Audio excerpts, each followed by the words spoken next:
Good evening, everyone. I'm Melissa Spears, the superintendent of the Jessieville School District, and I want to apologize for being just a couple of minutes late.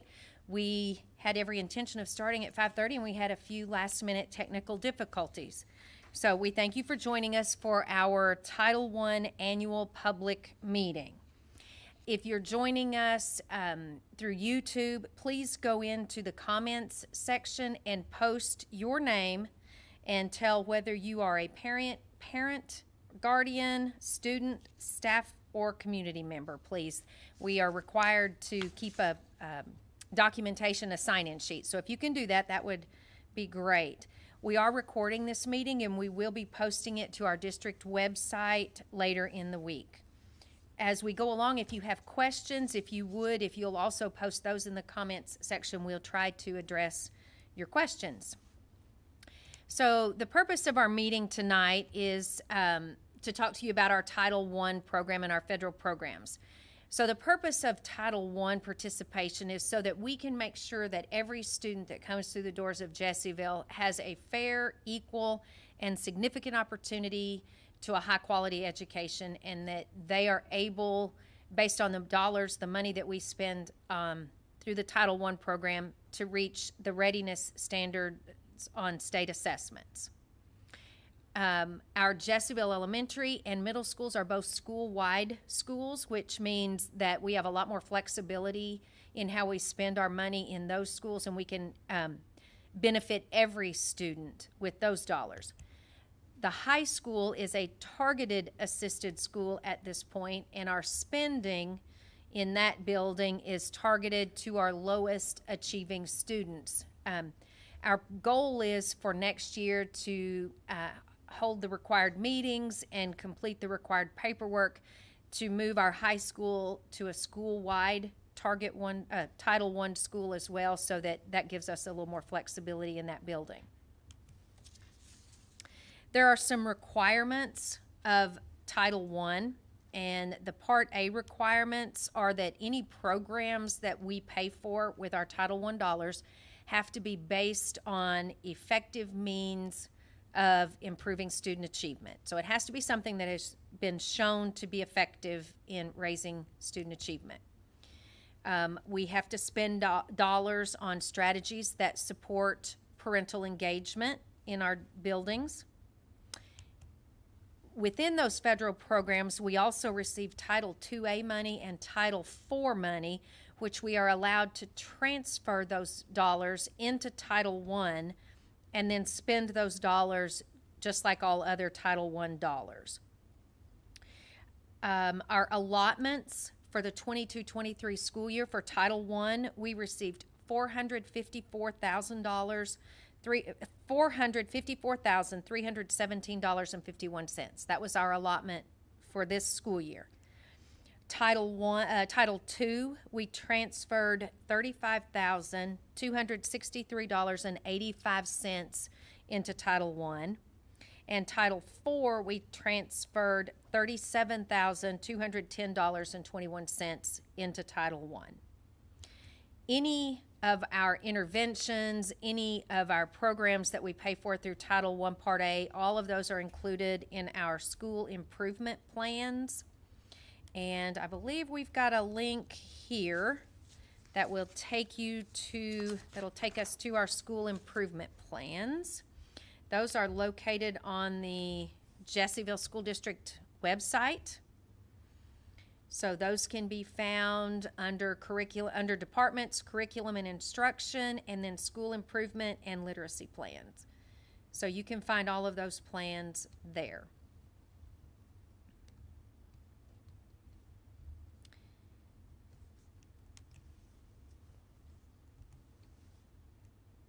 So as parents, you have certain rights under Title I. You have the right to be involved in our Title I program. Your participation tonight is part of that right. You also have the right to participate in how the money is spent, to know if our teachers meet state and licensing qualifications for the grades and subjects that they are teaching. You can also request qualifications of our paraprofessionals who are paid for out of Title I dollars. I can tell you that all of our paraprofessionals meet the highly qualified requirements to participate, to be a paraprofessional and to be paid out of Title I. And Mrs. Golomsky is going to come. She's our Director of Curriculum. She's going to come and talk to you about the curriculum and how that works with Title I.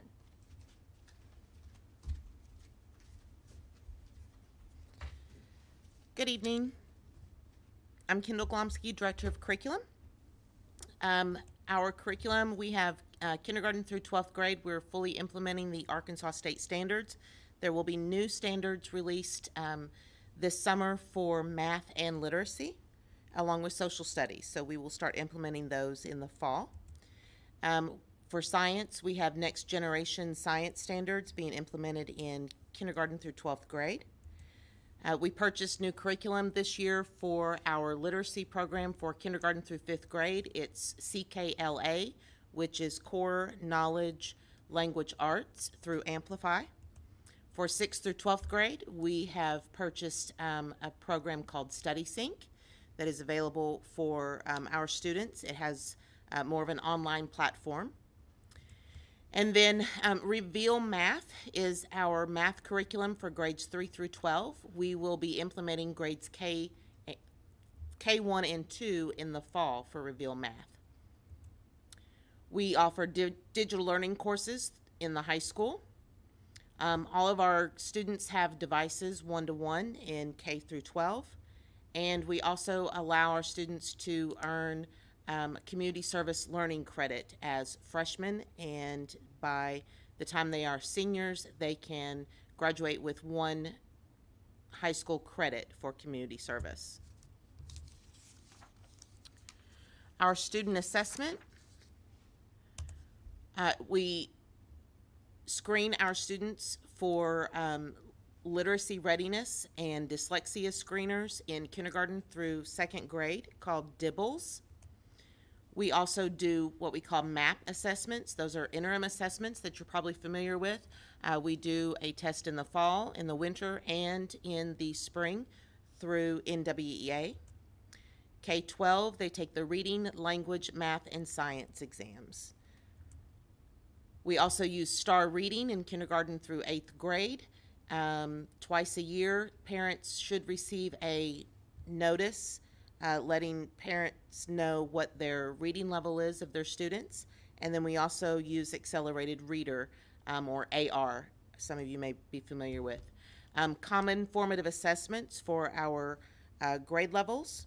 We have reading interventions available kindergarten through 12th grade with a reading intervention team. We use the Sunday program. And then we have a Lexia program called Core 5 for kindergarten through 5th grade. And then we have a literacy program, the sister to Core 5, which is called Power Up, and we currently use that in grades 6 through 10 for intervention purposes. The indicators of academic performance of schools, student performance on statewide assessments is the first one. The second one is showing that academic growth on assessments. So not only are we looking to ensure that our students are on grade level, but those students who are not on grade level, we want to measure their growth throughout the year. We are showing a lot of growth with our students. And then for secondary schools, we also add in their graduation rates every year. And then we are also monitored with our English language learner progress in acquiring English as a secondary language. The expected proficiency levels that you'll see, students are classified in one of the following categories based on their Aspire scores. They can be in need of support, close, ready or on grade level, and then exceeding grade level material.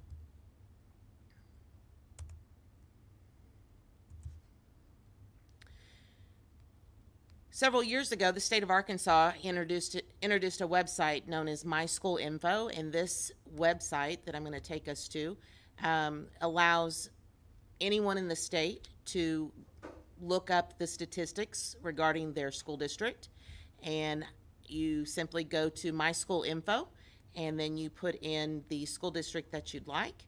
And I'm just going to give you a brief little synopsis or overview of this website.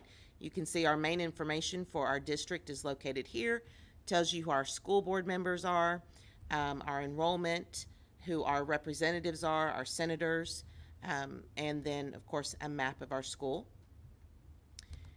Then you can drill down into the statistics. You can see how much we spend on per pupil expenditures, our college going rate, our graduation rate, student-teacher ratio, average class size, etc. Then on the next one, you can see that we have each school individual.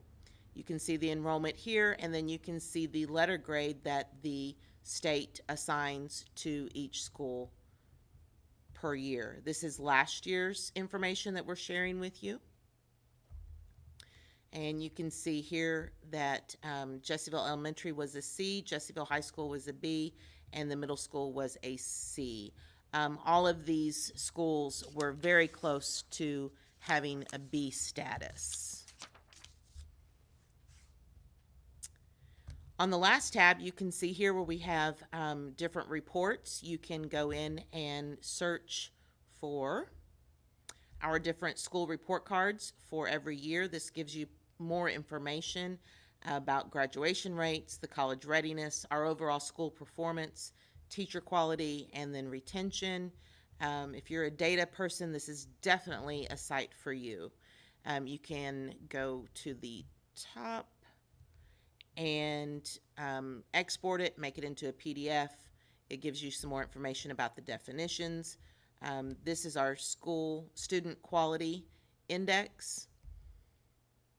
So you can see the breakdown. This symbol right here, N, is less than 10. That means that we have less than 10 students. And anytime we look at data through the state, if there's less than 10 students, they're not going to give you the data so that it remains confidential. The next piece I want to share with you is our district parent and family engagement plan. And it is also located on the website under state required information. This provides our goals for the year. It talks about what we want each building to work on as far as getting our parents and our community involved and the purpose of it. So that can be located here. If you cannot find it, feel free to reach out to me. I'll be more than happy to send you a copy of it.